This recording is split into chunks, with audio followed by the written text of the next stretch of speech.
Bismillahirrahmanirrahim. Assalamualaikum warahmatullahi wabarakatuh. Alhamdulillahirrabbilalamin. Wabihi nasta'in wa ala umuri dunya waddin.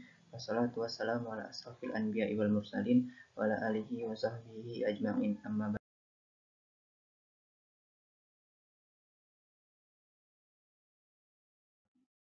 Yang terhormat kepada Ibu Nukbatul Hidayati Haq MPD selaku dosen pengampu mata kuliah evaluasi pembelajaran biologi.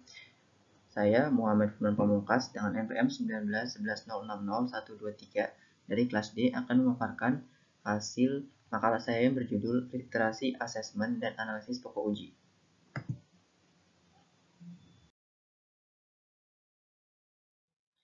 Yang pertama ada literasi assessment.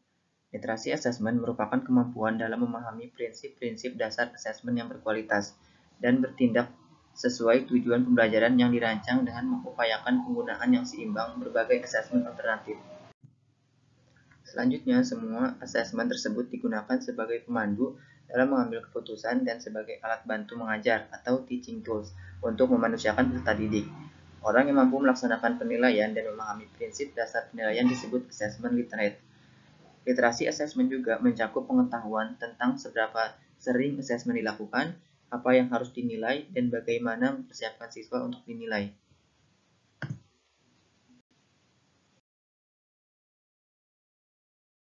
Selanjutnya ada analisis pokok uji.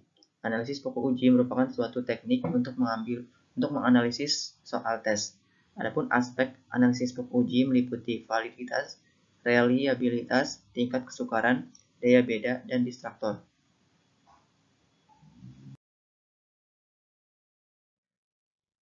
Yang pertama ada validitas. Validitas yang dimaksud pada hal ini adalah kemampuan instrumen tersebut dalam menilai apa yang seharusnya dinilai.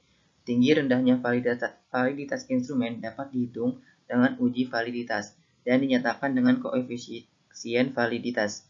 Ada 4 jenis validitas yang sering digunakan, yakni validitas isi, validitas bangun pengertian atau konstruk, validitas ramalan, dan validitas kesamaan. Yang pertama ada validitas isi. Validitas isi berkenaan dengan kesanggupan alat penilaian dalam mengukur isi yang seharusnya. Artinya, tes tersebut mampu mengungkapkan isi suatu konsep atau variabel yang hendak diukur. Yang kedua ada validitas konstruk. Validitas bangun atau bangun pengertian atau konstruk validity berkenaan dengan kesanggupan alat penilaian untuk mengatur berbagai pengertian yang terkandung dalam materi yang diukurnya. Yang ketiga ada validitas ramalan. Dalam validitas ini diutamakan bukan isi tes, melainkan kriterianya. Apakah alat penilaian tersebut dapat digunakan untuk meramalkan suatu ciri, perilaku tertentu, atau kriteria tertentu yang diinginkan. Misalnya alat penilaian motivasi belajar, apakah dapat digunakan untuk meramal prestasi belajar yang dicapai. Artinya, terdapat hubungan yang positif antara motivasi dengan prestasi. Selanjutnya ada validitas kesamaan. Validitas kesamaan suatu tes artinya membuat tes yang memiliki persamaan dengan tes sejenis yang telah ada atau yang telah dilakukan.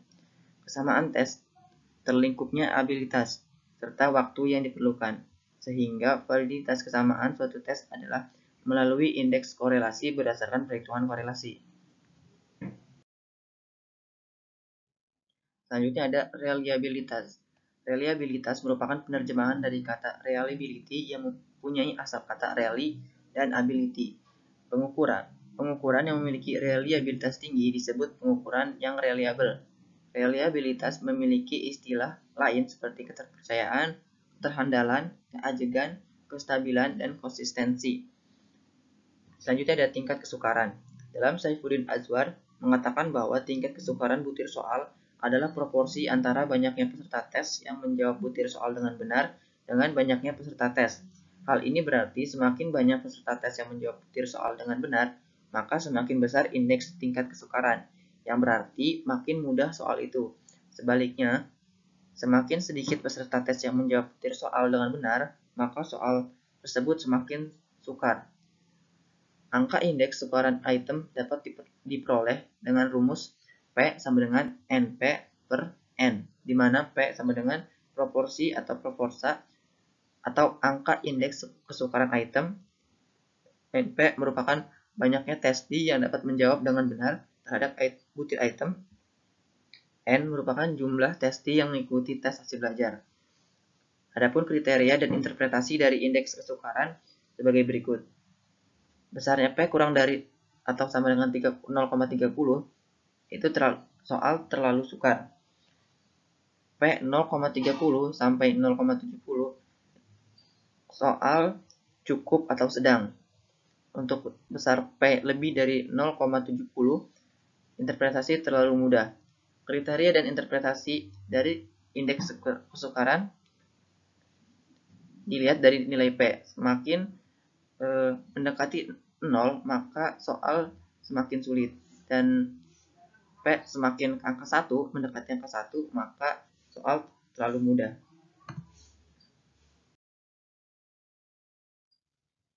Selanjutnya ada daya pembeda, yang bertujuan untuk membedakan antara siswa yang pandai atau berkemampuan tinggi dengan siswa yang kurang pintar atau berkemampuan rendah. Angka yang menunjukkan besarnya daya pembeda disebut indeks diskriminasi, yang berkisar antara 0,00 sampai 1,00. Berikut ini interpretasi daya pembeda yang baik, yaitu indeks diskriminasi kurang dari 0,20 itu poor atau jelek, karena tidak ada sama sekali daya beda.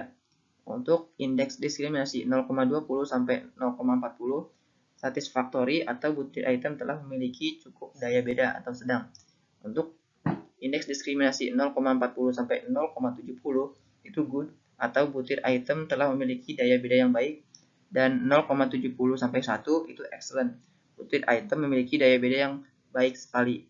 Untuk yang bertanda negatif, itu butir item yang bersangkutan daya pembedanya negatif atau jelek sekali. Selanjutnya ada distraktor. Tujuan pemakaian distraktor ini adalah mengecohkan mereka yang kurang mampu atau tidak tahu untuk dapat dibedakan dengan yang mampu. Oleh karena itu, distraktor yang baik adalah yang dapat dihindari oleh anak-anak yang pandai dan terpilih oleh anak-anak yang kurang pandai. Dan apabila terpilih minimal 5% dari jumlah peserta. Suatu distraktor dapat diperlukan dengan 3 cara, yaitu yang pertama, diterima karena sudah baik, yang kedua, ditolak karena tidak baik, yang ketiga, ditulis kembali karena kurang baik. Untuk menghitung indeks distraktor menggunakan rumus ID, indeks distraktor sama dengan D per N min B dikali N min 1 dikali 100%. Selanjutnya ada aplikasi analisis pokok uji. Yang pertama ada Anates. Anates merupakan suatu program aplikasi komputer yang bertujuan untuk menganalisis butir soal.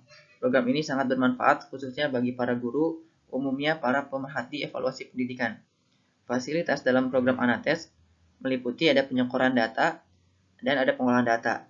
Untuk penyekoran data meliputi memasukkan skor data hasil tes, membobot skor data sesuai yang dibutuhkan.